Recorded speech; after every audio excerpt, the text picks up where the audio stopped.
শুভ জন্মাষ্টমী সবাইকে। এই হলো আমার ছোট্ট বালগোপাল। আর আমি না, যেদিন বৈষ্ণব মতে জন্মাষ্টমী পালন হয় সেই দিনটাই পুজো করি।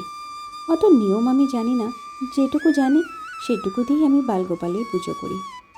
তো এই জন্মাষ্টমী আসলে সব থেকে বেশি মিস করি আমি যে জিনিসটা, সেটা হলো আমার দিদানের হাতের বানানো তালের বড়া। ছোটোবেলায় জন্মাষ্টমীতে তো অনেকের বাড়িতেই পুজো হতো, কত ধরনের প্রসাদ, বালগোপালের জন্য আলাদা আলাদা রকমের প্রসাদ বানানো হতো। কিন্তু সেই দিদানের হাতের তালের বড়া যতক্ষণ না খেতাম মনেই হতো না জন্মাষ্টমীর প্রসাদ খেয়েছি। তো এখনও সেটাই মিস করি। আচ্ছা, একটা ইন্টারেস্টিং জিনিস বলি। এই বালগোপাল আমার কাছে আসার আগে এটা ছিল আমার মামির বালগোপাল। 17 বছর আগে যখন আমি এখানে আসি, মামি আমাকে বালগোপাল দেয়।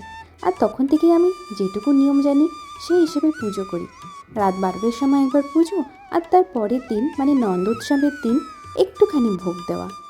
ব্যাস এভাবেই হয়ে যায় আমার আর আমার মামির গোপালের জন্মাষ্টমী পালন।